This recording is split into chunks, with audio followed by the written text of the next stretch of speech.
Yeah, yeah, yeah. Oh, yeah.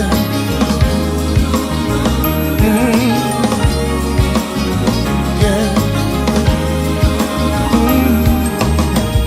Born and dead, saved by love, count my blessings from above. Though in darkness, have no fear. Light will shine on those holding near. They know that sorrow they will pass. For I know in this life there will be something. But remember that love, yes it will. Love will reign. Yeah. Love will reign. Yeah. In my heart, I believe it. Love will reign. Love will reign. Oh, yeah, yeah. So have a vision. It's clear and plain. People living life, smiling again. Oh, see the children. They know no pain. Far from pressure, stress and strain. Oh, sorrow, they will pass. For I know in this life there's gonna be some pain. But remember that love, yes it will. I know. Yeah. Love will reign. Gotta believe it. In my heart, I truly believe. Sun will shine again. And love, I can hardly wait. In the light of the sun, we'll all be together. There'll be peace, peace, sweet peace. There'll be peace, happiness and joy forever.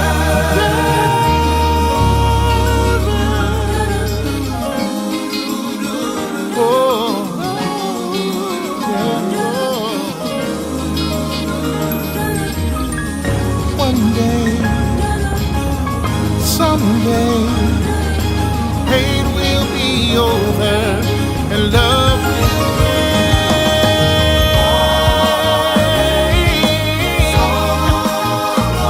They won't last, for I know in this life there's gonna be some pain.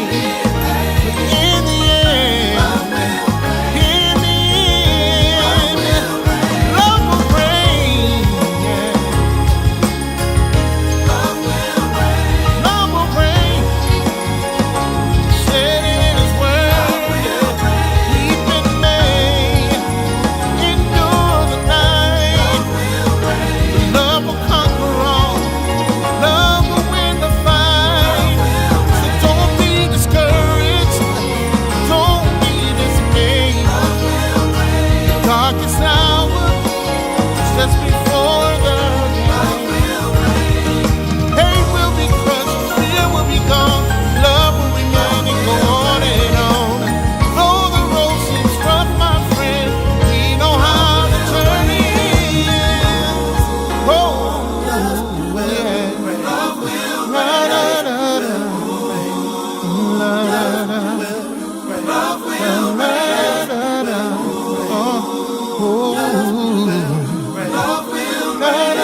Love will reign. And I'm excited to be here with you on this Valentine's Eve, whether you're watching me live from the Facebook page, which is the Love and Stuff community page, or the Marcus R. Holmes page, or any of the groups attached on Facebook, on Twitch, on Twitter, on YouTube events, on TikTok, and on Instagram. I think I missed one place. I hope that you will click share and tag someone to join us. Tag 5 of your closest friends, 5 of the more popular ones, to join us in the discussion, and drop in the comments what you think Valentine's Day is all about. And the best response may get our first opportunity at one of our new products that we have. Then let me bring it up. Let's see. All right, we're gonna try that again. One of our new products. All right, didn't do it. Okay, so we're gonna see how that happens. Let's see what happens. Okay, it's not showing me there. That's okay. We're good. We'll keep it moving. And I'm grateful that you are here wherever you are watching us from. All right. Click share and tag someone to join us, but you'll get a chance to win. I'll have to bring it up a different way. One of our brand new love.more.2024 gear. We have sweatshirts and t-shirts, coffee mugs. And so you'll get a chance to win that. And I hope that you will click share wherever you're watching. All right.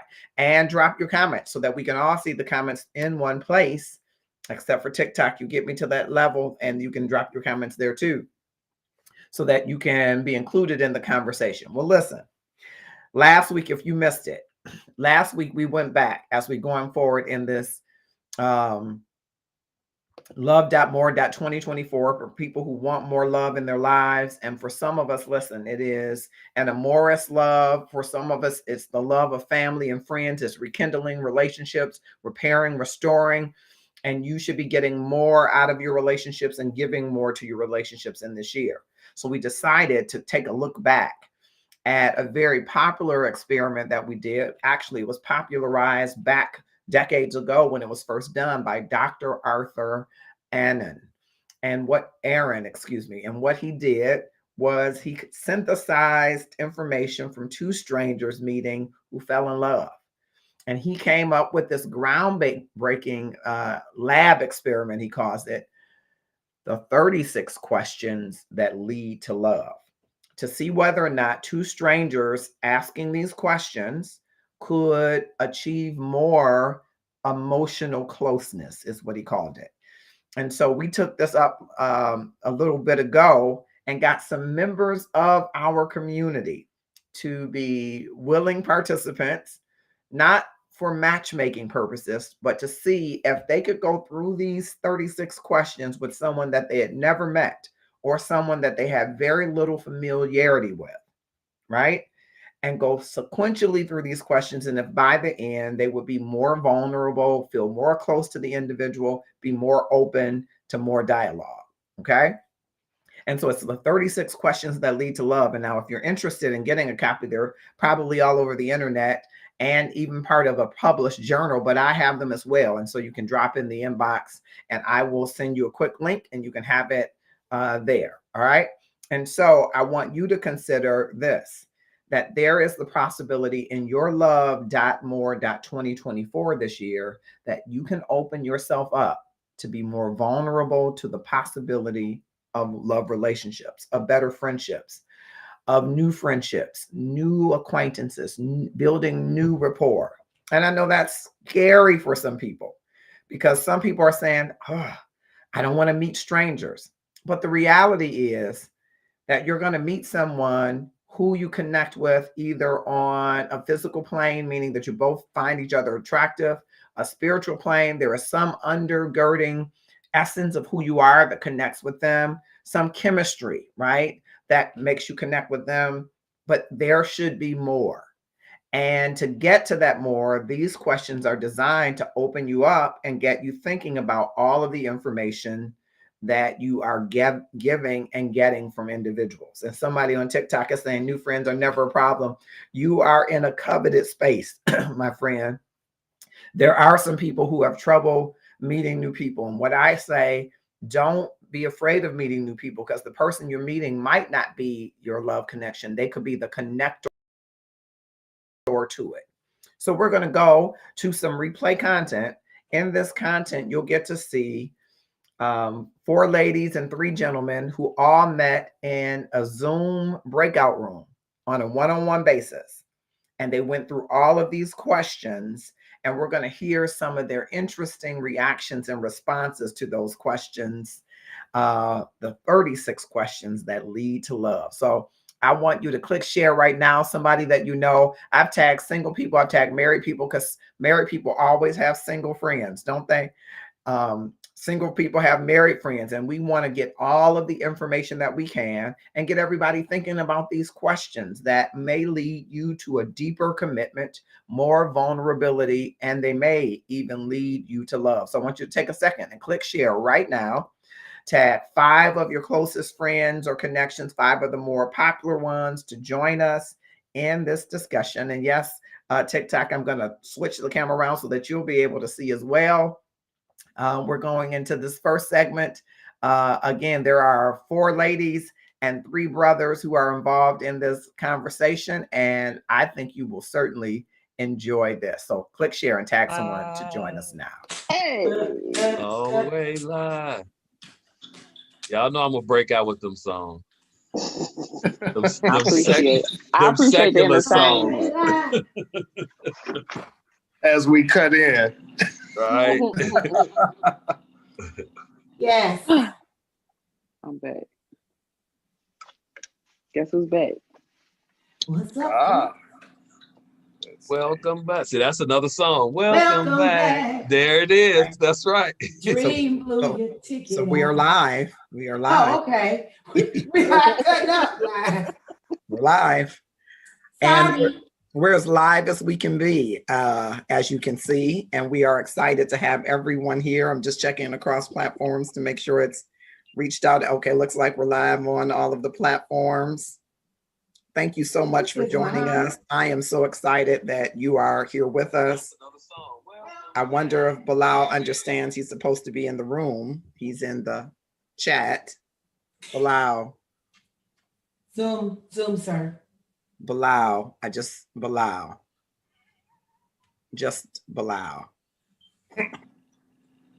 Just come on into the Zoom room. We'll give you a second as people are coming and joining in various rooms across various platforms. I hope you will click share and tag someone to join us in this part two of 36 questions that lead to love. All right, I got some folks joining in and out. Almost there. Click share and tag someone to join us. Hope you will click share and tag someone to join us. Might be listening to me on another device. Okay, there you go. There you go. Of 36 questions that lead to love. All right. Okay. So somebody's listening on 2 devices, please. Almost there. Click share and tag. You got to turn the volume down. There you go. All right. All right. And I am excited again that everyone is here. We're expecting, I think, one more, but we are certainly going to get started with part 2, which is a wonderful, wonderful, I think we're going to have a great time. And so I shared last time about these questions, 36 questions that lead to love. We're going to find out if they do, or at least lead to an open door to explore the idea of love, right? And so 2 youngsters over 40 years ago, I said over 30, but over 40 years ago, ventured out into meeting each other as strangers, ended up falling in love and getting married. And they synthesized the discussion and questions and came up with these 36 questions that lead to love. And they did this wide scale research with other colleagues and early students in psychology and tested it. And it went viral many years later. And so here we are today testing it. We are testing to see whether the test works. And what a journey it has been to get all of these handsome and beautiful faces you see in the room just to participate. I'm going to write a little journal just about that part of getting people to be on board to participate. But seriously, it has been an interesting journey. I think even though people meet strangers all the time, I think creating a situation where you're going to meet strangers and have this intimate time can cause a little bit of concern for some. And for others, I think it was a great time. So everybody in the room, I think, has had the opportunity, though some people spent longer in their times than they should have. Everybody in the room had an opportunity to speak with everybody else in the room. Gerald, can you put your screen on, your camera on? I want to use this as a thumbnail, sir. So you got to put your face in. Gerald. Okay, so before we get into the questions, I just want to verify for the audience, and I hope that you all have clicked share on your individual pages for people to join us in this discussion. But because part one is doing well, people are watching it and sharing it still. And so I want to build on that momentum. So I hope that you will take a moment right now and click share and tag someone on your device. Do that right now, everybody in the room and everybody in whatever room you are in, click share and tag someone to join us in that discussion. Oh, there are folks there. Okay, fantastic.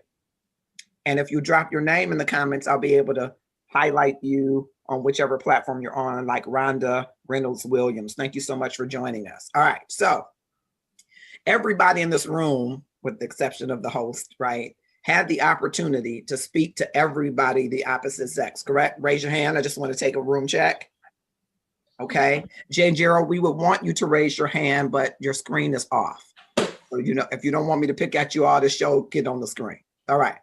All right. And so everybody, is there anybody here that knew the person that you had your one-on-one with before you went in the one-on-one, knew them, I would say, well, or knew them, had a face-to-face discussion with them? Anybody knew anybody in the room and had a face-to-face discussion with them in recent time?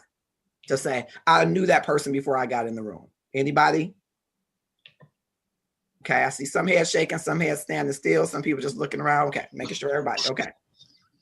I'm just checking. And so I want to talk now about the questions, because I want all of our viewers to print these questions out or put them on your phone. And I want you to try it out.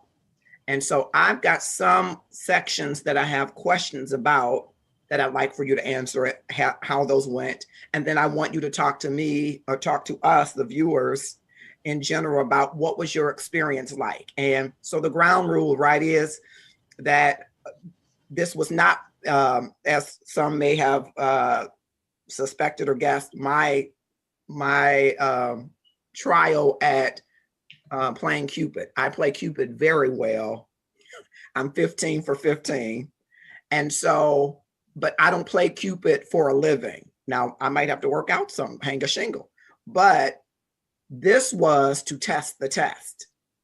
I didn't say, for instance, Christina and Bilal is going to make a bomb couple, or Valencia and J. Gerald, Tasha and Darren. That never crossed my mind. I said, who are staples in the Love and Stuff and who have shown their support to Love and Stuff, and who can I count on to participate in an experiment where their feelings will not be hurt?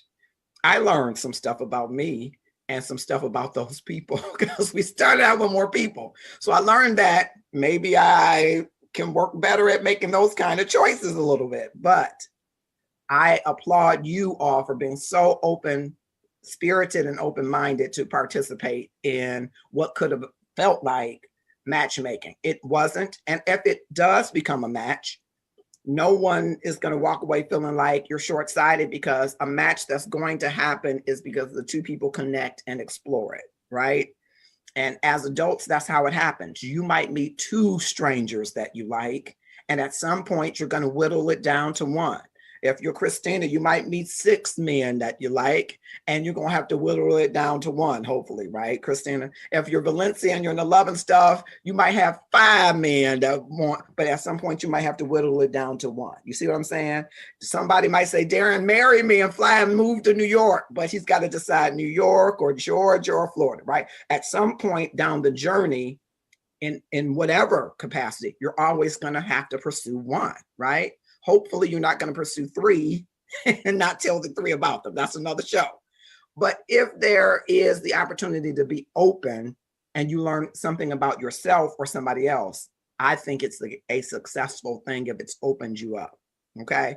So I'm going to share the screen because I want to ask a few questions and hear your thoughts on a few of them. And then I want to open it up for you to talk about your journey with each person. And I really hope that everybody will talk about their journey with everybody and feel comfortable that, you know, if you didn't connect, that's okay. And if you did, that's okay.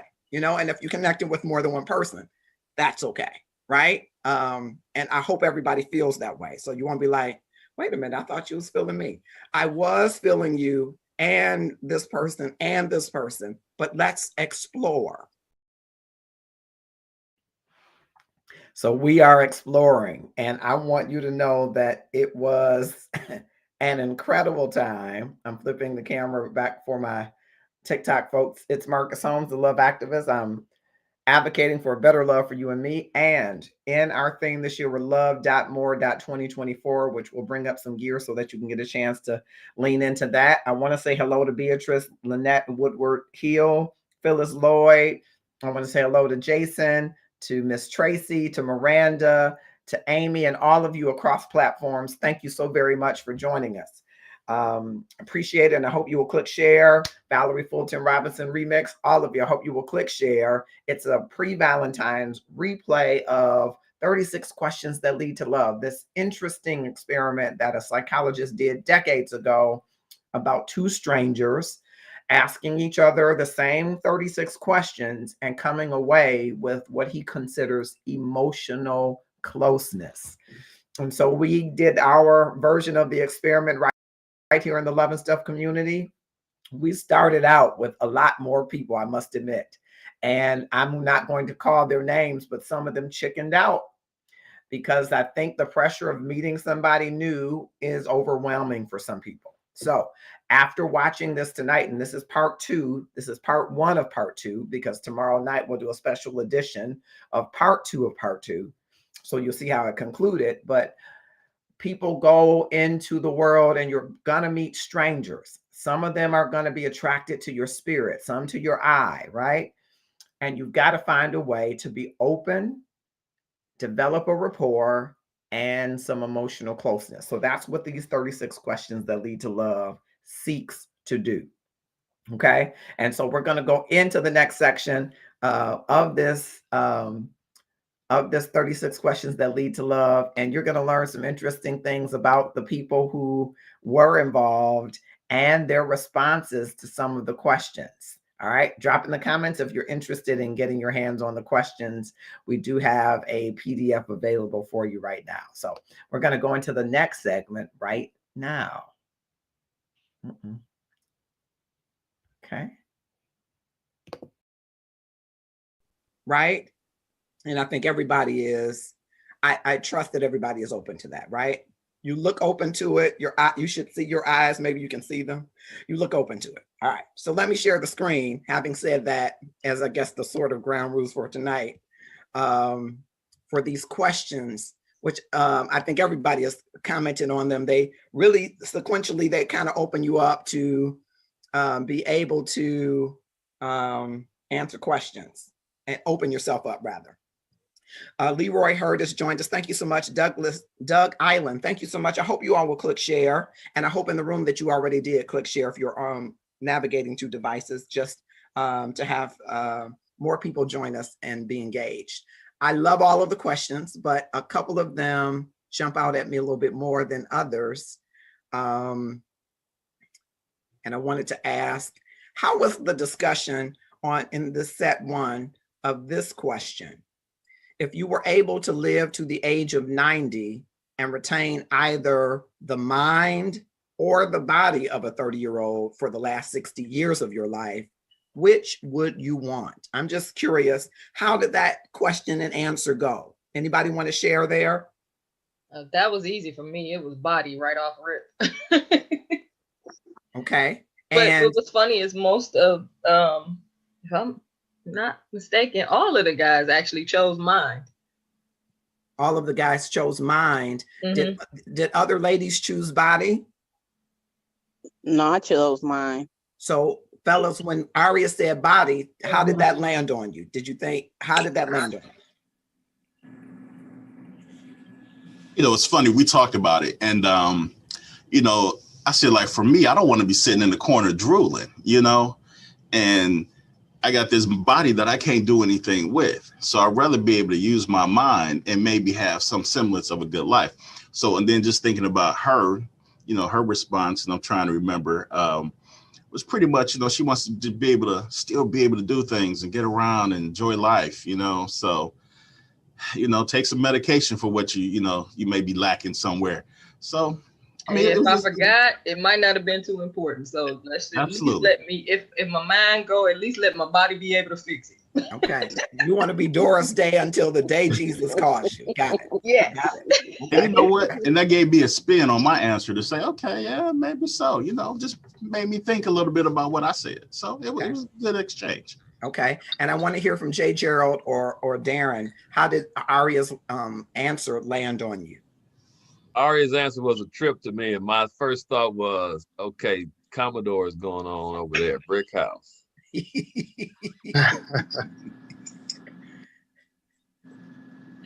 That was your first thought. Was there a second? I just want that was it. I can imagine what she's working with. If that's what she at, that's what she's working with. But Christina's answer was the most interesting to me. Okay. Christina's, can I comment on that at this point? Sure.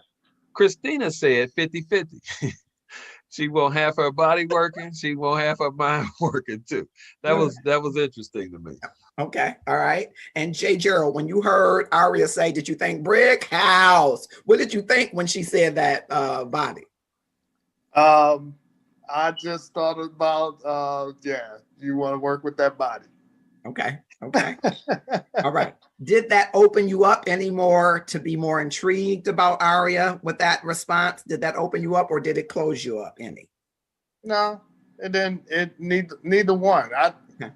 Well, of course, the whole conversation was open, you know, period. So it didn't open or close it. Got it. Okay. I think it more continued it than anything else. Got it. Cassandra Rice has joined us.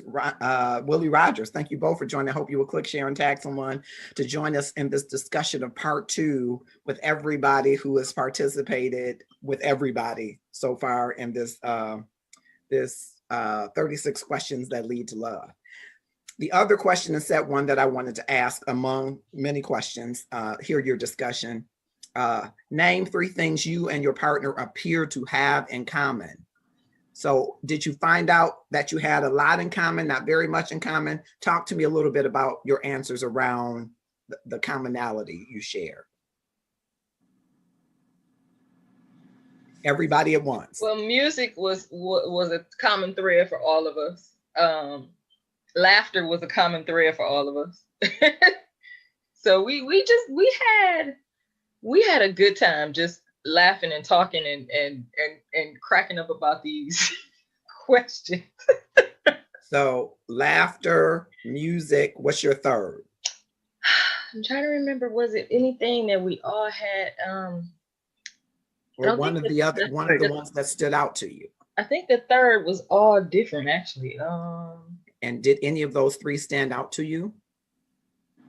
Well, I think one of them was that we were happy to be doing this. Yeah. Okay. Yeah. All right.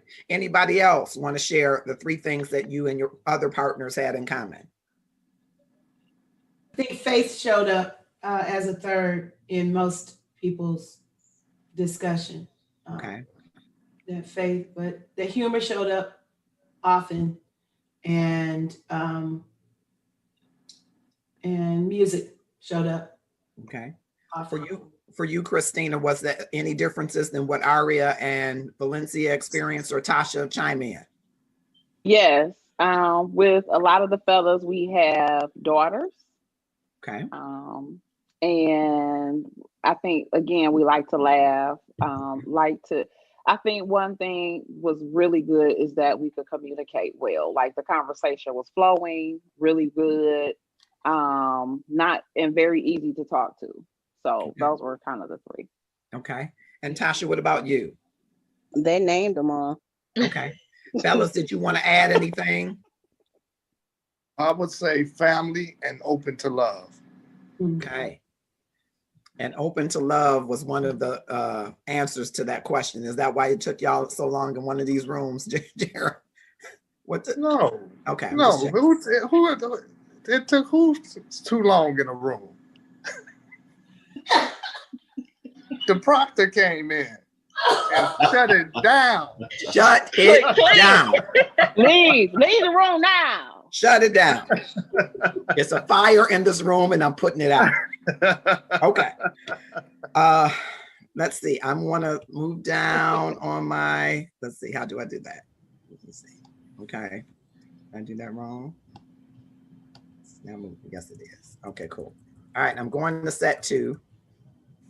Because there were some questions we talked about in part 1, and we'll double back because I'm sure you're going to kind of expound on some of the things you shared now that you've met with everybody that were from set 1. But I wanted to move to set 2.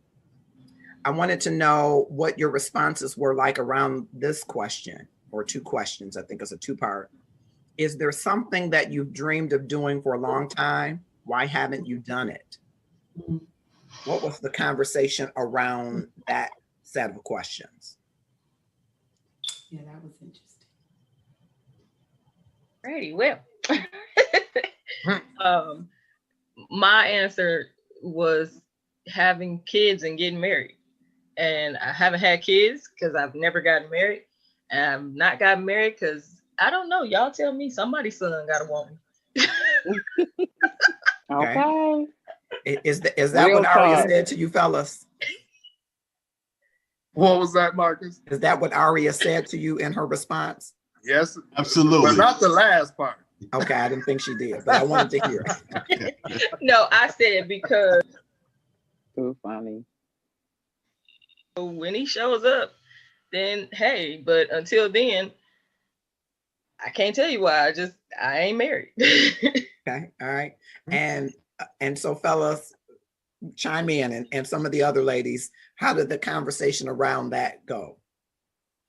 It went okay for me. Mine was, by me having so much medical history in my background, I should have been a nurse and now I just don't want to. But it was some of the men that I talked to, they said they need to finish their book. And I think it's just awesome that they got a half done, but just need to finish it. And when you asked why haven't you done it, what did they say? Well, one was just like me when it comes to a whole lot of stuff in my life, procrastination. And the other one was just because it's just not perfect yet. This is some interesting stuff. You see how it's getting interesting?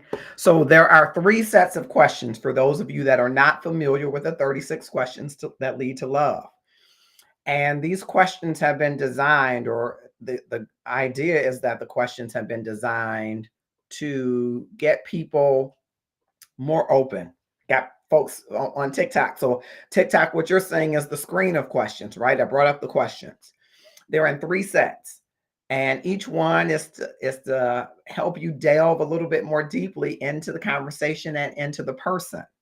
And there, some people would maybe offer different opinions about where questions should be, but they're really designed to get you more and more into a place, into a vulnerable space, into a safe space, into a space where you're creating what's known as know, like, and trust, which is so important for you to go to the next level in relationship. So as the facilitator, I was curious about how questions landed on individuals and what in their own experiences they brought to the questions.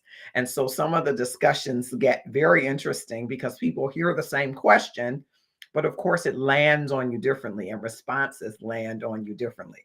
It's fascinating work. It makes me want to go back to school for psychology, which is where I started, but it is fascinating. People behavior is fascinating. But what I want you to take away from it is that you asking one person these 36 questions that lead to love will be very different than asking someone else.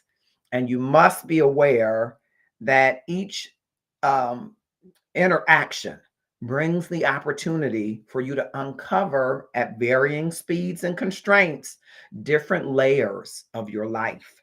And you've got to be willing, if you want to love more 2024, which is our mantra this year, in whatever area of your life, you're going to have to be more open to taking the risk of revealing yourself and potentially seeing some things that may not be so attractive to you to see. And I love the way that, and applaud this group because they were so transparent and so open. And I'm so pleased and proud that they were the inaugural group. I say inaugural because we're going to go through another session, if you will, of willing people to go through this 30 love. Maybe you won't find the person in love and stuff that you want to love. There are 76% women, 24% men. But it may help you to open yourself up when you're going into conversations. And I have encouraged and will continue to encourage people to put these on your phone. And when you go on that first coffee date, you go on that first date, say, hey, I ran across these questions. Would you be open to going through these questions with me and see where you get? I think you will find an amazing opportunity. We're going to the next segment. We're still talking about the questions. We're in set 2, and I want you to click share, tag someone who may be introverted or someone who may say, I don't know if I could just meet a stranger and strike up a conversation. This may be gold for them. Okay. Which is understandable. Okay. I was going to ask as a follow-up to that, Tasha, whether or not that raised a flag, but it sounds like no. No, it didn't. I mean, it didn't. I understand when you want something to be put out perfectly when it's reflecting on you. You know what I'm saying? The procrastination part, since I procrastinate a whole lot dealing with myself, I can't throw no shade there. Okay. Anybody else around that question? Is there something that you've dreamed of doing for a long time? Why haven't you done it? I see Marcus, after talking to the ladies, my answer was light. My answer was, I just need to be on a, tropical island someplace. And, I just haven't done that. So, so hearing these ladies with these deep answers, I'm like, whoa, what's going on? Am I just not that deep? Because I just want to be on a vacation. And then we come into COVID and I'm not going to fly. So that just prolonged my time of being on a tropical island, because I had this milestone birthday. So, that was my thing. Like, hey, in 5 years, this is where I'm going to be. But everybody else is talking about, like I'm here and writing books and this like that. I just want to be on an island and having somebody bring me some drinks. So most of the guys I talked to said, I'm sorry, most of the guys I talked to were saying travel, and mine was travel. And whether it's COVID or not, mine is I just haven't been out the States in a really long time. But I heard a lot of the books and I heard a lot of travel. So I think everybody's deprived of a vacation. Got it. And this was something that you considered yourself having dreamt of for a long time, travel. And I think the word dream is kind of the issue. I think that when people think dreams are kind of hopes and wishes as opposed to purposes that you haven't quite yet attained. I think that dreams can sometimes get us in that temporal thing as opposed to, is there a purpose that you haven't fulfilled? And then you're looking at, some depth. So, Bilal, it was cool, that was just travel. That's true. Because, my dream was just to be on the tropical island, and so it really, when I saw the word dream, I was like, yeah, that's what I've been dreaming of for a time. And I wasn't really focused on purpose, or how am I have a life-changing event. Understood. And I'm wondering, did that land on the women different than the man? They were like, he is shallow. Oh no, not I'm at just all. wondering. We did not. Okay, I'm just wondering. Okay. No. Anybody else want to add to that, those sets of questions? Okay. The other one that some of you skipped the last time, I'm hoping you didn't skip it this time, even if you don't give us the details of it. What was the conversation like around what is your most terrible memory? I answered it this time. Okay. Do you feel cheated, Bilal, that she didn't answer it with you? Well, again, Mr. Proctor, you was rushing us, so. Well, the truth of the matter is you all spent more time. See, I wasn't going to tell on you. I was only going to tell on Jay Gerald, but you all spent more time in the room than you were supposed to. Wow. Okay, so I'm done telling on y'all. So yeah, some people got stuck at questions and they didn't make it all the way to the end. But okay. Well, I found out, I'm sorry for interrupting. I found out that last week I was still getting over the funeral that we was just coming out of. So it was still kind of touchy for me. And it was still somebody's death. That was my answer for the question. Is there a consensus that that answers were around death? Yes. Yes. For most people? Mine was a bad first date conversation. Okay. Mine was about relationships. So relationships. It wasn't about death, but it was about relationships. Got you. Anybody else that was non-death? Yeah, mine was non-death. Okay. But it was a traumatic experience. Okay. And what did you gauge the reaction of the person that you were sharing that with? What was the reaction of the person that you were sharing that with? They was like, wow. Okay. It was, if it wasn't death, it was real close to it. So yeah. And each of the ladies that I spoke with, it was like, wow. Yeah. And even with me, it was so funny. At one point, Bilal was like, "No, I'm just gonna pick that one for you." Bilal said, "What now?" He said, "I'm just gonna pick that one for you," because I was explaining to him why it was so horrible. He's like, "Yeah, I'm gonna just pick that one for you. That's your terrible memory, don't we?" Okay. All right. Anybody else? Okay. Also last week, another question that I asked that I want to ask this group as well. What roles do love and affection play in your life? That was a good question. Yeah. What was your answer, Bilal, this week? Well, it's huge because for men, we may not on the outside show our sensitive side, but we do crave love and affection. And so to be able to, well, first of all, let me just say, because I know that the call wasn't recorded in the room, I didn't have, you sitting in a seat watching us answer these questions. I was able to be a little forthright and more honest. And the ladies made me feel, a little safe that they weren't going to run out with bulletin boards like, look at this dude. So you didn't see that little hidden camera? You didn't see the hidden camera? He was there. He was there for a while. I sweep my house. So no. So you felt comfortable talking about love and affection with these ladies. And you're a pretty private person. So that sounds like a pretty move on the yardstick for you.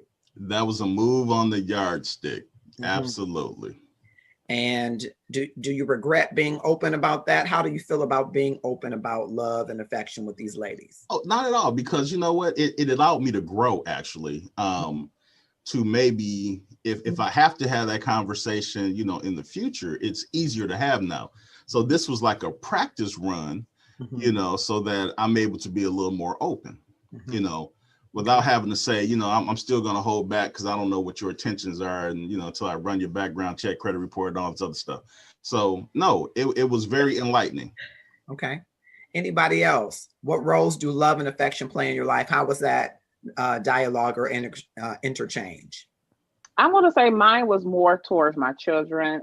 Since they became teenagers, We've actually grown closer to each other. We've shown love, say I love you, shown more affection. As far as like my daughter, we had a little spat today, a little argument, but you know, at the end of the day, we love each other. We gave each other a hug and a kiss. So I obviously, love and affection is not really in my life right now with a spouse or a male. But as far as with my children, that's been the forefront currently. So that was, and I think a lot of people had some similar type, that, you know, that's important to them in any type of relationship. But a lot of the fellas said that they had some love and affection. So okay. And how did that land on you, ladies, for the fellas like Bilal and the other fellas to say, I got love and affection? How did that land on you? I gotta be me, brother. Say that again like me. Say it like you think you say it. Yeah, how did I say it? How did I say it? There you go. Said it to me like that. No one said it to me like that, but nope. No one said it to you like that. I knew. No. Well, let me ask this. Said it to me like okay, that. let me ask this. Christina, did you hear love and affection, or was that your embellishment? I ain't gonna tell. I'm gonna just say that they said they had some love and affection that they like, that they do share. They do share when they're in a relationship. Understood. So they weren't really directing it to Christina. They were saying that they have it to give. I understand you were the only one in the room at that time. So I gotta redirect the question again. How did it land on you though? Did you get love and affection like you said? I felt that they were being honest. Okay. Did it land on you like it was some warm and fuzzy that they were opening up to you in that way? Maybe one or two could have. Yes. Okay. And was that different for you, Aria, Valencia, and Tasha? Valencia saying, I didn't get it that way, but I think that that's about interpretation and the way the question was asked. Correct. So thank you. The question was asked matter-of-factly, how important is love and affection to your life? And the answer is very important. And it's something that I require if I'm going to be in a loving relationship. Then that's a very pragmatic answer, very practical answer.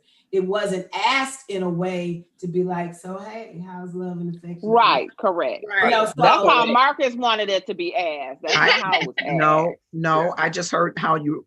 I was writing on. But they were saying it. Not mine. They said I wasn't in the room.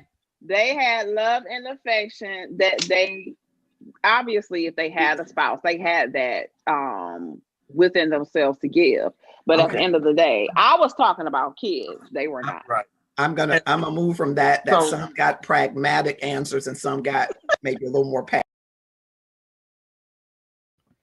So you can see how one question was asked, a different one was answered.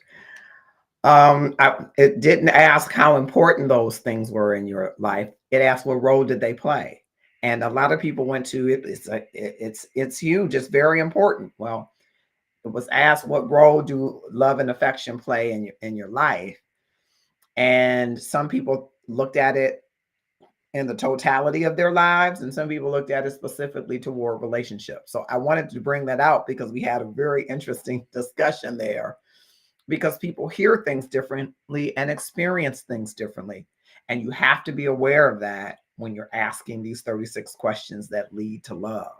Someone's experience with a set of words, or how they hear or how they receive things, impact the discussion.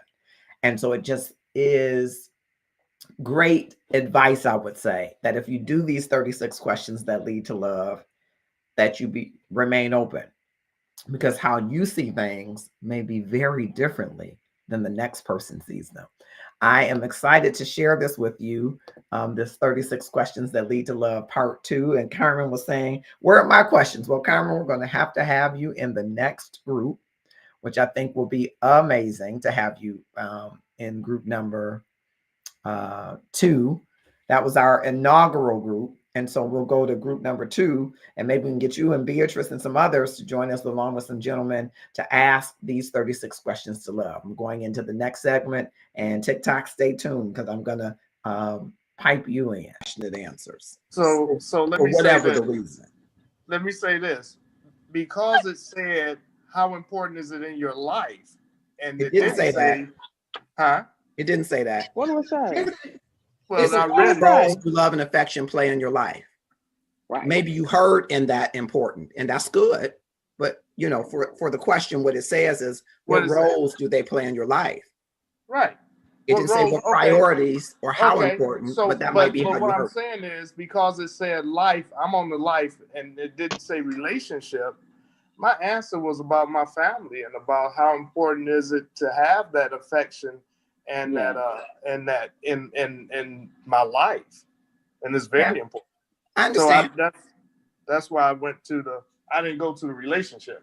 I understand, and you could have gone to the relationship, and that somebody who you might be learning more about might want to know what roles love and affection play in your life, you know, as to what you might want them to play in parts of your life, such as a relationship. So it could have been heard different ways, and I think I understand. We heard the question different ways. I think I heard it wrong. Maybe it was me. No, I don't know if you heard it wrong. Directions.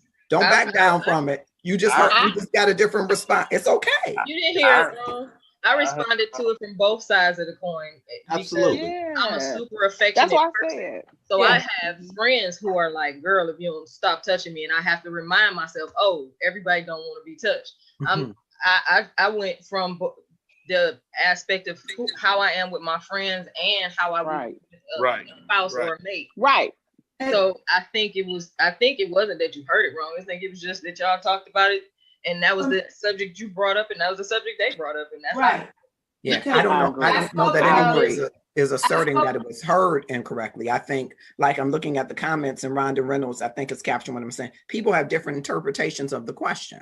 That's not correct. Wrong. I agree. Yeah, because for me, it was important because of what it kind of was on the heels of, you know, because later we're going to talk about one of the questions was about family, and my family was not very demonstrative about love and affection. My mom was not, but I require it. You know, in a romantic relationship, because I didn't get it. Yeah. So you got to know why it's important for you. The role it plays is very important because it's something that I didn't get as a child as I wanted to. And so therefore I refuse to not have it as an adult. Got it. There you go. And Marcus, and let me say, you know, though I didn't have Al Green playing in the background, love and happiness, maybe I should have, but I think depend on the individual and depend on the time that we had. You know, we talked about, you know, relationship, how you interpret that love and affection in a relationship, how you interpret that love and affection, you know, even with your individual family, like children and things like that, and even with parents. So I think it kind of morphed all over the place, depending on who you were talking to as well, and depending on how much time, you know. Even if you have more time. You know, moderator Marcus, you weren't there with me and Aria. So, you know, we felt a little more relaxed. You know, I understand, but you were only supposed to use an hour, but I hear you. I think that's what we kind of did. So, yeah. Okay. I'm trusting your kinda. Yeah, gotcha. Kind of did. Okay. I'm going to move on. I didn't hear from Darren in there. Shake him. Shake him. Shake him. All right. I'll double back. Last question in set 2 that I want to hear about is, how do you feel about your relationship with your mother? What was that conversation? That was a good one with everyone I spoke with. Okay. How? And I'll speak on that one immediately. Me and Mama thick as thieves. Yeah. Okay. But he ain't no mama's boy. Don't get it twisted. But I ain't a mama's boy. That's right. Thank you, Aria. I'm not a mama's boy. That's right. Right. And is that what he told you, Aria? Yes. All right. Okay. All right. Good. And what about the rest of everybody else? Darren's thick as thieves with mom. What about everybody else? Everybody loved it. Nobody had a problem. I did. Me too. So mine was that I wish I had a closer relationship with my mother, because my mom is a boy mom.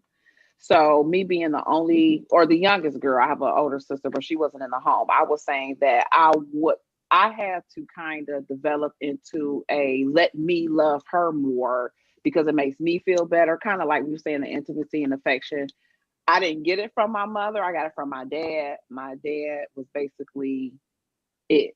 So she was like, here you go. Here's your daughter. And so I didn't get both sides of it, even though she was wonderful and supportive in everything I did.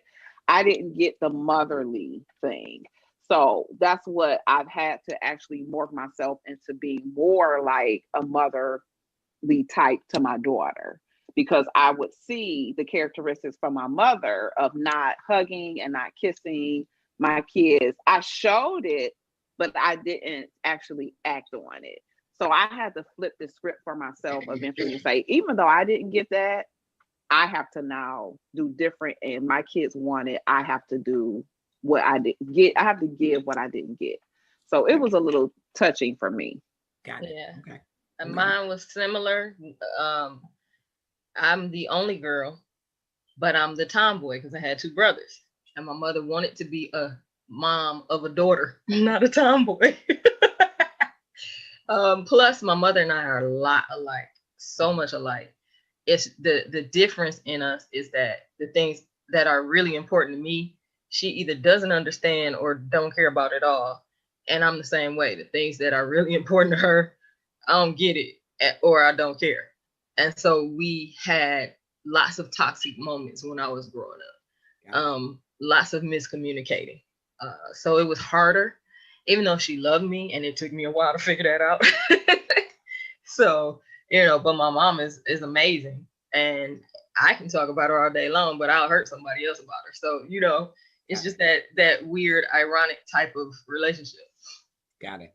And James Williams has joined us. Regina Elmore, thank you both for joining. I hope you will share. We're talking to Valencia Etner, Darren Williams, Bilal Muhammad, Aria Moody, Tasha Green, Christina Smith, and J. Gerald Harvey IV about the 36 questions that lead to love. Valencia, what were you going to share?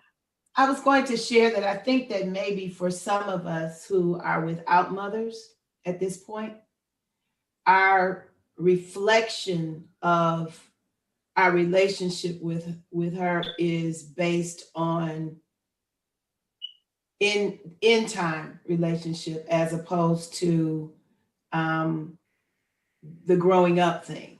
Because while my mother was not affectionate, we were very, very close. There was nothing I could not talk to her about.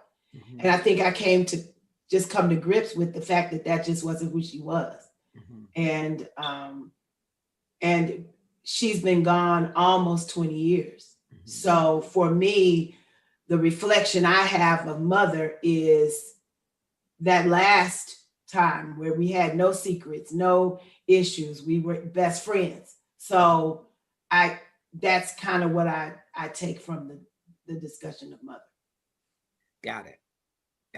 Certainly a difference if your mom is, an angel in the balcony of heaven than an angel here, even if you have some angel issues with the angel, right? So very different. Okay, very good. I want to go to step 3, and then I want to hear from you all. I'm hearing from you, but I want to hear the things in your discussion. So in the next segment, I want you to talk more specifically about your one-on-one talks with individuals. And so hopefully this is a segue to that. Mayetta Harris Hall, thank you for joining us. Click share and tag someone to join us in the discussion on these 36 questions that lead to love. If you want these questions, there is a link that we can send you, or you can inbox us at Love and Stuff, because we want to keep it going. We do want to have more groups that are committed to participating. Don't have me put you out of the groups, please. But we want groups that are willing to participate. So let me ask this question. Where did they go? Tell your partner what you like about them. Be very honest this time, saying things that you might not say to someone you just met. So how did the compliments go and flow? Because I hope that was complimentary for you all. Was anybody surprised at what you heard? Did something stand out that was said to you? I see a lot of smiles. Did it make you smile like you're smiling? Share some of that hearing from somebody who had just really had the first real sit down talk with you, and they're giving you compliments and you're giving compliments that's supposed to be honest, right? How did that land on you? How did that make you feel? And what did you hear? So let me say that the question itself surprised me. That it was so early in the conversation, but we had gotten to the point where we were in each one of the conversations that we were open enough that it was easy. So Gerald, are you telling me that you skipped around because this is in set 3? No. Okay, but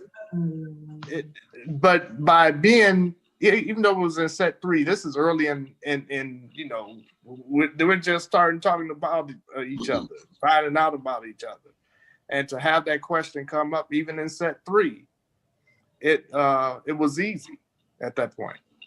And so, tell me if you can, what landed on you as flattering or surprising? What landed on you, or what did you say that you got a reaction that maybe was surprising to the person you said it to? So as you can see, this is getting more and more interesting as we are going through specific questions right now. For those of you that are just joining, we are talking about the 36 questions that lead to love, and this is part 2, and we're actually split part 2 into 2 parts. The first part is tonight, and tomorrow I will play the remainder of it for Valentine's Day. It will be a complete replay for tomorrow. So I wanted to share it because I want to start to encourage the next group to go through the 36 questions that lead to love. That's right, with people that you are not very familiar with, in the hopes to test the test, to test the work of this psychology professor who has done a broader scale, wider scale with a group of couples, several couples. I don't know if it is 75, I don't want to misspeak, but it's between 75 and 100 couples of various ages and spaces, pairing them together and synthesizing the information from their conversations. It started with just him and being a young man and the questions that he had with his first love or falling in love, and synthesizing the information. And I brought it to the Love and Stuff community, and it has been an interesting journey. I think it has helped to prepare people for their next. And I think people had some interesting interactions and are having interesting interactions as a result of it. So we're going into the next segment. But just before we do, I want you to think about participating in this 36 questions that lead to love, just like Carmen has volunteered to, by dropping in the inbox for the Love and Stuff community that you'd be willing to participate in 36 questions that lead to love, which I think is an amazing opportunity. We're going to take a quick break right before we come back with the next segment. As you see, one of the participants is Christina Smith, and she is the owner, solopreneur of Powerful Money Tools, LLC. Welcome to Powerful Money Tools, LLC. At Powerful Money Tools, we are here to prepare for your future. We want to talk about financial freedom. Financial freedom is budgeting, credit building, and also financial education. So once again, welcome to Powerful Money Tools, LLC. We can't wait to help you in your financial future. And being consistent with our love.more.2024 theme this year, we want you to love yourself more and work to get your financial house in order. And if you need some assistance in doing that, Christina, the money coach, owner of Powerful Money Tools, LLC, can't wait to help you. Thank you for your partnership, Christina. We're going to the next section of our replay from last week, or from our 36 questions that lead to love. We're in part 2, and you're going to hear more interesting responses for these questions. I want you to participate. I don't think it was surprising. I think it was just eye-opening that the other person was listening and feeling the vibe. Did they say anything to you that was surprising to you? No. Anybody else hear a compliment that was surprising to you that you thought you hadn't expected that would come this soon in a conversation? I think actually all of them were. It let me know that the guys were actually listening to me. And I was like, that's so cool. Just that whole idea that they were paying attention. It wasn't just, okay, let me hurry up and get through this because Marcus told us to. Okay. And so you're smiling a little bit more widely than you normally do. How did that make you feel? Because it feels like it's a flashback to the feeling. So how did that make you feel? I was happy. I had fun. I mean, I enjoyed it. I learned some things about the guys, and it was easy. I mean, the guys are great. It was easy to compliment all of them. It didn't take much. And I'm trying to get you to focus a little bit on complimenting of you. How did that feel? How did the complimenting of you feel? Oh, I always like a compliment. So it was fun. Okay. I enjoyed it. I was Hey, not to interrupt. Mine, I blushed. I was blushing. Finish your phrase. Go ahead. Oh, I just said I was pleasantly pleased that they were actually paying attention and had picked up on some things about me that a lot of people don't see. Okay, I'm gonna come back to you and ask one of those things maybe that they picked up on. Christina, go ahead. I was blushing because, and I think some things I said made them blush a little bit because I think I told a lie. Hold on right there. I want to come back to that. Hold on to that blush. Tasha, What? did you? Are you over there blushing? What's going on? You okay? I'm fine. I was disagreeing with Aria. I hope I pronounced your name right. Because some of as she said, they were paying attention in some of the comments that I got. Not comments, some of the conversations as well as what they said. I'm like, oh, okay. They pinpointing, and it's like it's a whole lot of times where I'm always trying to hide who Tasha is, and they said it. You know what I'm saying? And how did that make you feel? It made me smile. Okay. And so you felt smile is okay. Valencia. Yes. Compliments, how did it make you feel? What? Affirmed. Okay. All right. Let me go back. Like, this is hard. That's a hard thing to just like talk about right here. I see. Some things you kind of want to, I feel like Mary, when the shepherds came, some things I just want to ponder in my heart. I don't want to share. Yeah. And I feel like the shepherds too, like what's in your heart? No, I'm just Can I say this? Hold on 1 second, Darren. I want to double back to Christina. Okay. Who did you make blush, Christina? Who blushed? I think Bilal blushed because I told him I liked his voice. He's like, my voice? What you mean? What you talking about? My radio voice? So it was cute.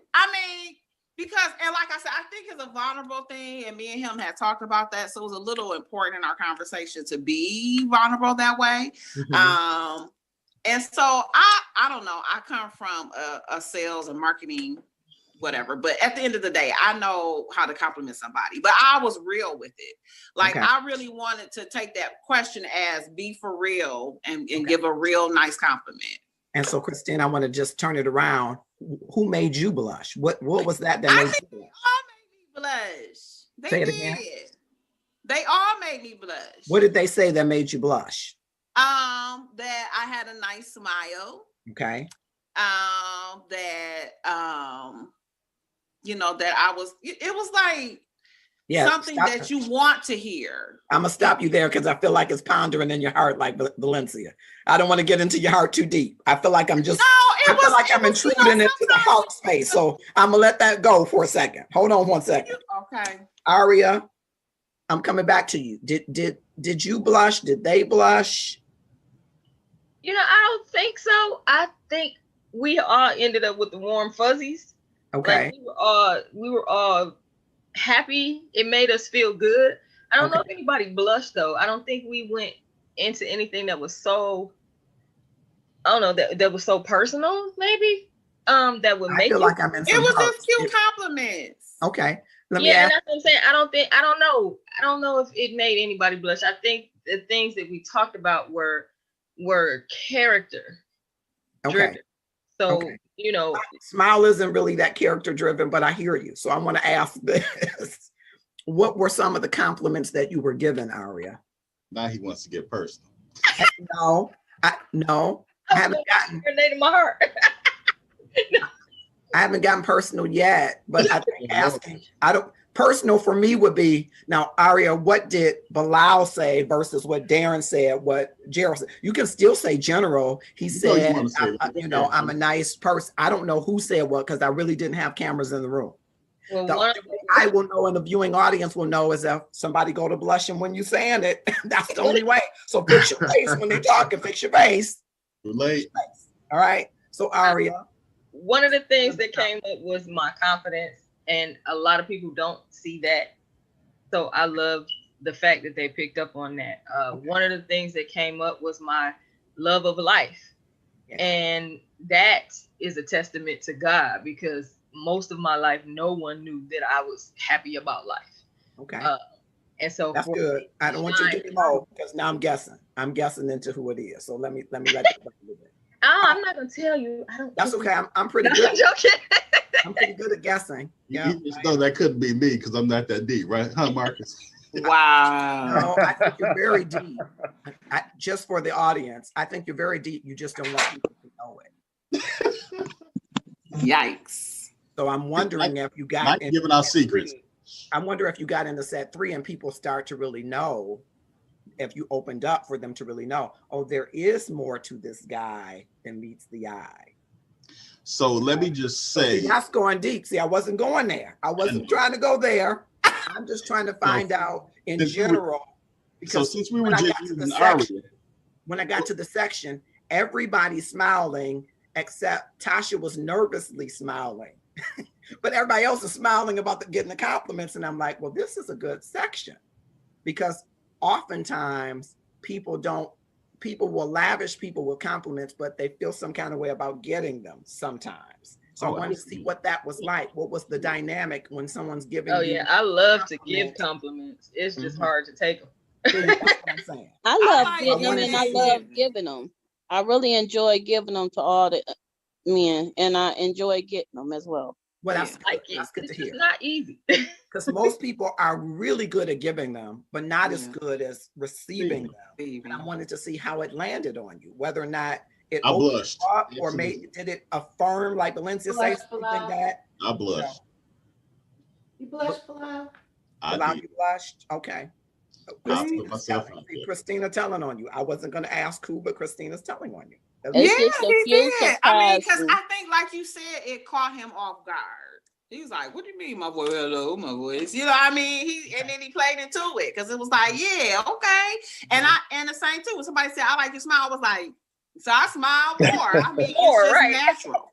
It's just natural. When somebody said, "Oh, your hair's so pretty," it's been something like that. So and sometimes we take the compliment and we flip it, like we diss the compliment, like, "Oh no, this whole thing," instead of saying thank you. Right. So it can get a little different when you're receiving a compliment. But I think there is an art in receiving it, because the receiving is, if you see that in me, then I got it. And it's funny because all 3 of them had me go, "Oh," at least once. Right. Whatever the compliment was, if somebody's just giving you a nice compliment, whether it's your character, you're so smart, everything you say is cool. I mean, you cool to talk to. All of those make you blush. It's not just a look or something like that. Got it. So I want to go back to Darren, because he did have a point, and I'm sorry it took me so long to get back to you. But what I wanted to say, I love the placement of that question, because if you're on a path to open up more, compliments typically open you up more and cause you to reflect a bit. And I think it's taking you to an interesting next part, which I think I'm just going to ask one of those questions, because I don't think I'm getting too deep. Darren, you were going to say something. Yeah, and I remember what I was going to say after all of that. Thank you. That I was going to say that Valencia actually said the word that I had in mind. When I got the compliments, it was affirmation. I felt affirmed by these sisters. And it was a good moment. How did you feel in that moment, getting so much affirmation? It was a bit surprised. Okay. But And the surprise was how forthcoming they were, how honest they were, and what they shared. I'm enjoying sharing this with you because I want you to consider that these 36 questions that lead to love for people that are just meeting for the first time is an opportunity for you to open up. It's an opportunity for you to be vulnerable. And this process might not yield your partner necessarily. It could, but it could begin to prepare you to be open for the partner that is coming down the road. And so if you're intentional this year about love, more, 2024, I want you to seriously consider joining us on the next cohort, if you will, of 36 questions that lead to love. So drop your name in the inbox and let us know if you're interested in participating. We're going to go to the last segment of this, which is the last segment of part 2, part 1. Tomorrow, Valentine's Day, we will play part 2 of part 2, which is the conclusion. And hopefully by that time, you will have given some thought about your consideration, your constitution of love, and what is needed for you in this place in your journey, this season of your life, in this area of love. Again, it could be that you're going to meet a really great friend for companionship. And a lot of people say it starts with a great friendship before it goes to the next level. Well, here is a way to determine if you can build emotional closeness, is what Professor Aron says. Build emotional closeness on your way to leading to love. All right. Yeah. Good feeling, though.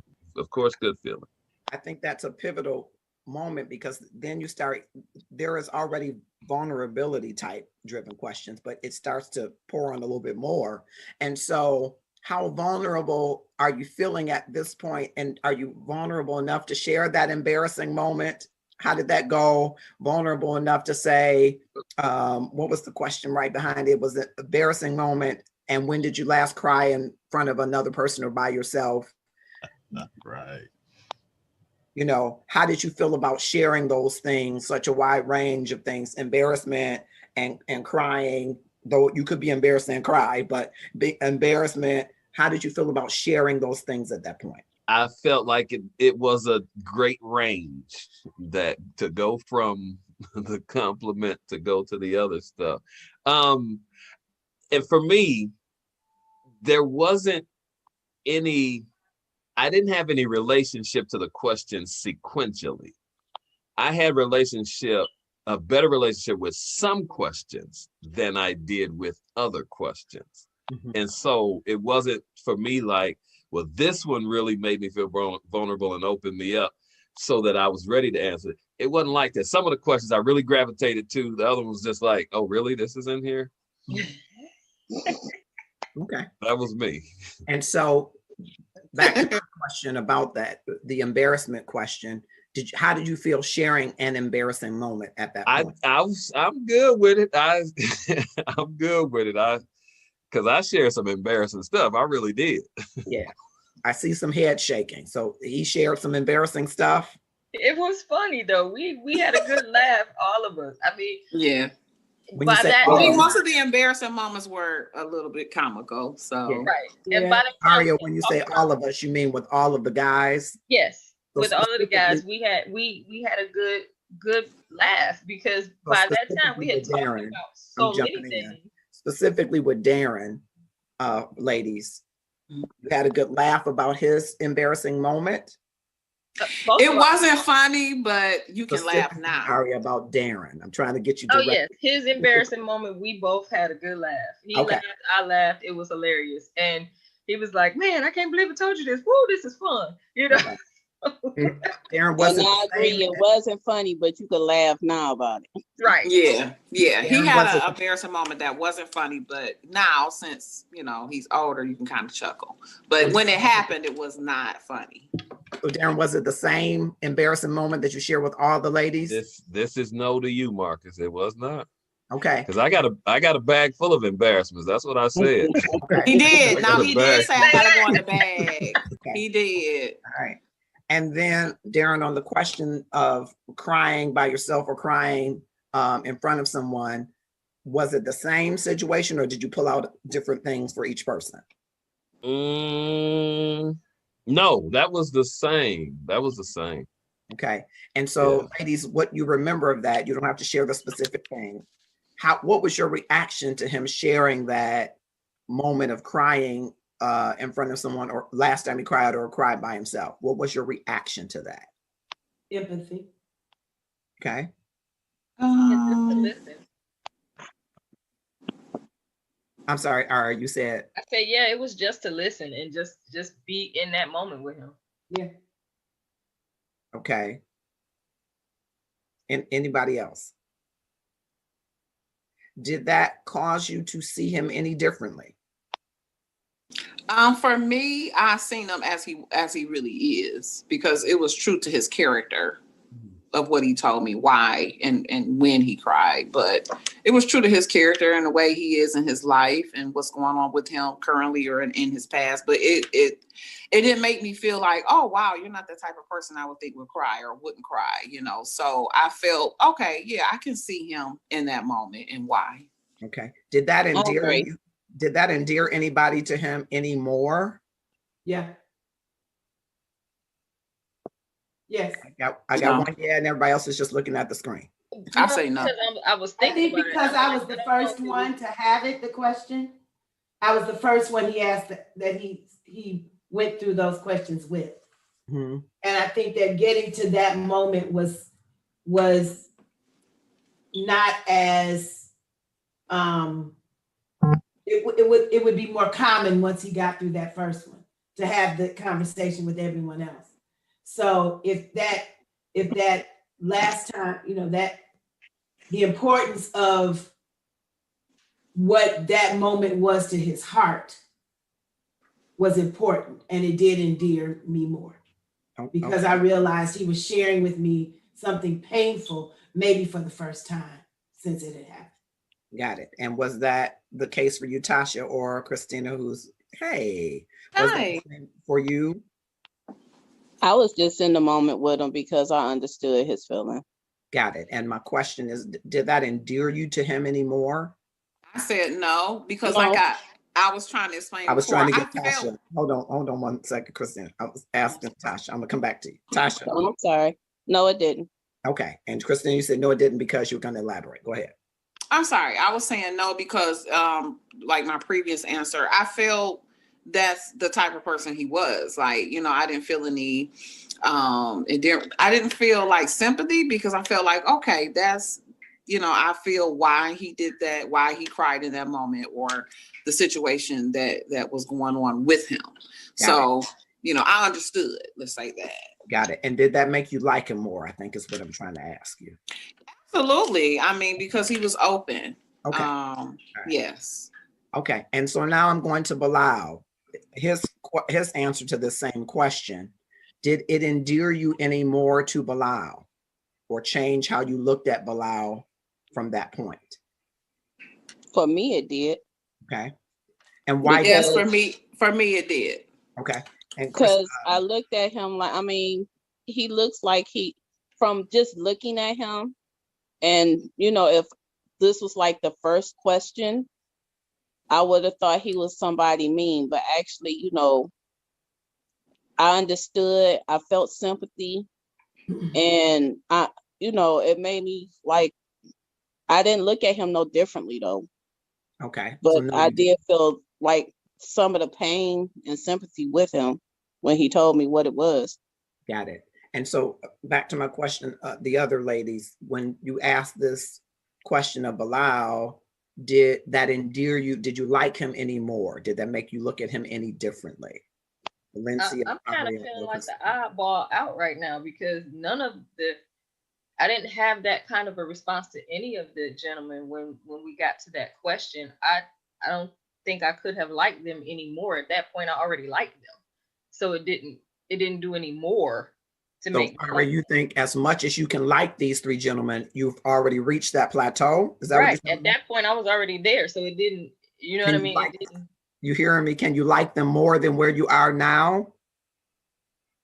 I mean, maybe, but at Okay. that point in the question, it didn't make me go, wow, I like him even more than I did when the conversation started. It Got it you. just made me feel for them. Got you. I just It made wondered me. whether or not you lost me when you said you couldn't like them more. I'm like, I'm not sure is that Well, true? I mean, I'm saying at that. Okay, so the question didn't make me like them anymore. Got The you. response to the question didn't make me like them anymore. Got you. I Not that you already couldn't liked like them them because anymore. they were just who they were. Got So you. I'm understanding. Thank you for helping me. I wasn't following at first. I was curious more. So Breakthrough, that question breakthrough. Marcus, you got a breakthrough? At least one a day. Yeah. So Christina and Valencia, did it make you like him more? Could you like him more? I better throw that question in there. Could you like Bilal more? And did that question make you like him more? Again, I was first one in the room with this, so therefore, it was a fresh question, and so it made him vulnerable. That was his first, like, I gotta open up and be vulnerable about this. I'm going to ask you though, Valencia, couldn't he have judged that he was too vulnerable with you and then changed course with the other ladies? So it could be the converse too, right? Yeah, Okay. it could be. Okay. But I'm not getting that from them. I'm getting from them that, and from him that he was happy to finally be open. Got it. Did you like him more after that? I guess I could just say I was happy that he was vulnerable enough to share it. Yes. And did that make you like him more? That's a hard question to answer. I'm gonna come back to you and let you ponder on it. No. It's not even that. I can answer it. It's just that when you already have an affinity for a person, it doesn't make you necessarily like them more. It makes you see them more. But it doesn't necessarily. And so when you see more of him, did you like the more that you saw? You're stuck there. and he ain't shifted. I guess, yes. Yeah. Okay. Yeah. I am stuck there because I'm thinking if you see more of an individual and you like the more that you see, then you probably like them more, probably, right? Not if you're already to the point where you see that you can vibe with them already. You know what I'm saying? But I guess in following that thinking, are you at a plateau of where you could not like him anymore is what I'm asking. And if you're not there, then seeing him more might be one of the ways that you could like him more. Learning more about him might be one of the ways. Well, for me, I don't know that such a plateau exists, so to speak. And when you say such a plateau exists, that you could like him more? It's a cutoff. I like you this much, and this is as far as it can that's go. what I was thinking earlier. So I don't know that exists. I think that I like you, and it's just open. It's not a cutoff point. It's not a here, there, this much, that much. I just, you are a cool guy, so you are cool with me. It's just got it. And I would imagine if, for just using Bilal hypothetically, if you all continue to go down a journey of exploring and learning more about each other, I'd be interested to hear if that shifts or changes that state. I already told Bilal he's stuck with me, so he might as well just get used to it.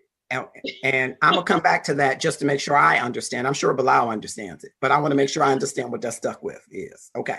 Christina, I want to go to you. Did you like him more? If there is such a plateau, no, I'm teasing. Did you like him more? Yes. Okay, thank you. I'm gonna move on to Jay Gerald. Jay Gerald, when he answered that question, did you like him more? I'm still with the mores. Yeah, did you like him more? Jay Gerald answered the question and told you where he cried and whether he cried by himself.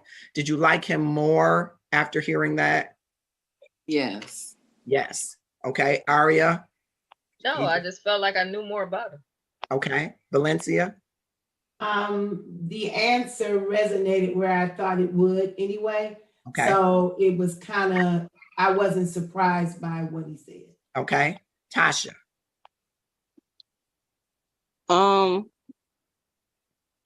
I just felt the same about him once he got to that question. Mm-hmm. Okay. Which is, you know, I already liked him about the time we got there. So. All right. We are talking to Valencia Etner, Darren Williams, Bilal Muhammad, our senior associate producer, J. Gerald Harvey IV, Aria Moody, Tasha Green, and Christina Smith. 36 questions that lead to love. And I've just asked them the questions that were burning questions for me. I got some burning answers and some I'm still not sure I'm gonna ponder. I'm gonna ponder them in my heart. I'm pondering them in my heart. I forgot how good this was. And if you didn't get the first part 1, you can go back to the Love and Stuff community page. It's there. Tomorrow is part 2 of 2, where we finish up hearing their responses, hearing some of the connections, and gearing up for the next group. So whether you are going into Valentine's Day and you don't have a Valentine, or you are having some thoughts about the Valentine that you have, put this in the backdrop of your mind.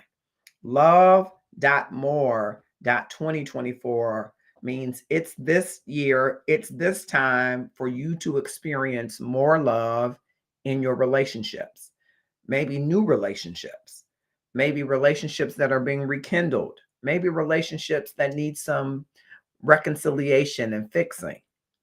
These 36 questions that lead to love can bring you back to emotional closeness or bring you to emotional closeness, as you may have witnessed here tonight. And so don't despair if you're going into Valentine's Day without a Valentine. There is still more love ahead for you. Now, some people will say, that's a pretty big promise to make. The first step in it is for you to be open to it. You have to be open to the possibility that there is more love in store for you. Do you believe it? If you don't, I want you to connect with us in this community on this extraordinary journey where we feel called. Our purpose is to increase the amount of love in the world. One person, one block, one community, one organization, one church, one relationship at a time. In order for any of us to do that, we have to be open to it. And I submit that we have to be open to the quintessential love, who is God. He is love. He has willed us into existence out of that love and written an entire book of love to us. There's some tough love in there, but there is some love of grace in there. And he wants us to reciprocate by loving him with all that we have and are, and loving our neighbors as ourselves. That's right. That self-love is not out of the equation. So when you're thinking about more love in 2024, think about the balance that is needed among all of those entities, all of those people, all of those relationships, so that you can then experience more love. Think of what it takes for you to be open to prayer or fasting or Lenten or reading the scriptures or loving everybody, if you're calling yourself loving God and receiving his love.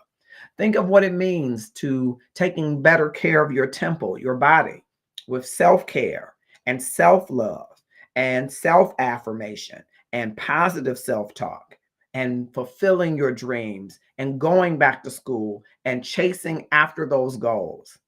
Think about what it takes for you to be kind to those that are unkind, being loving to those that don't consider you a neighbor, extending an olive branch to someone who has literally tried to do something unscrupulous to you. See, in our quest for more love, it starts with our ability to be open that there is the possibility that the love at the level, the quality, the experience that we currently are in our walk with is not the end for us, that we are on an extraordinary journey, like many of the same people in our Love and Stuff community. And I want you to become a part of this community and join us on this extraordinary journey. I'm Marcus Holmes. I've been more than pleased to bring this to you because I'm all about people finding the love that they want. Oftentimes, people that are looking for the love, and you've heard this in different ways, people are looking for love in all the wrong places. Well, I think you have to start at home. And if you find your home in God, you're on a good foot. And if you start looking internally at the way that you are loving yourself, you're on a good path. Starting in those places will help you move forward into the largest, most freeing space of love. And so I want to encourage you to click share right now, tag someone to join us. I was trying to show you, I don't know if it will let me bring it up, but I'm going to try it to show you our newest collection of, I'm going to try to show a little bit of it to you. Okay, our featured collection of for our Love.More 2024. I will next week have the scannable QR codes. As you can see there, we have first our unisex tie-dye sweatshirts. It does come in a number of different colors, but it has the Love.More 2024. We have two different Love.More 2024 designs, and we are kind of testing them out. So we want to hear from you. Which one do you like more of? And as you can see, we have a few more items with one design than we have with the other. We have the sweatshirt that you'll see here. That's available in a number of colors. Right here it's in the classic navy, but it can also be in black. Should have changed the color for me. Okay, I'm going back. It should be in black. We also have the polyester square pillows that have the Love.More 2024 on those. Those are available now, as well as the mugs, the ceramic mugs for 11th ounce of coffee. If you're a coffee drinker, or mushroom coffee or tea, whatever your beverage of choice is, you can warm up with a nice cuppa out of this customized cup.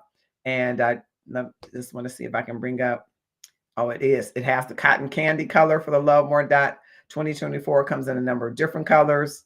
Fellas, there's, you might want to just spruce it up with the ladies and wear your color with them. Okay. If you want the multicolor, I think a lot of ladies will like the tie-dye sweatshirt. It is available for you now. And I'm just excited to share all of those products. So hopefully we will soon have it so that you can scan the QR code and be able to purchase it there. Marcus Holmes, go back and watch part 1 and then stay tuned. Happy Valentine's Day tomorrow evening at 7. It is pre-recorded content that will be live for you to watch part 2 of 2, 36 questions that lead to love. And if you don't believe that this is good psychology, that this test that was done decades ago, this experiment doesn't stand today, I dare you to try it. I dare you to get a copy of these questions. Meet someone that you're unfamiliar with and go through these questions sequentially and tell me whether or not you feel vulnerable and safe enough to have more a rapport with that individual, or as Dr. Arthur Aron says, emotional closeness. I hope you will share whether you're watching on TikTok, Twitch, Twitter, YouTube events, or of course, home here on Facebook, across all of the love groups. I'm Marcus Holmes, the love activist. I'm advocating for a better love for you and me. I don't know about you. I need more love in 2024. I need to be more love, receive more love, walk in more love. And if that is a journey that you think is for you, go to the Love and Stuff page and click the notification bell and let us know that you're on the journey with us. Have a grateful evening.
Born and died, saved by love.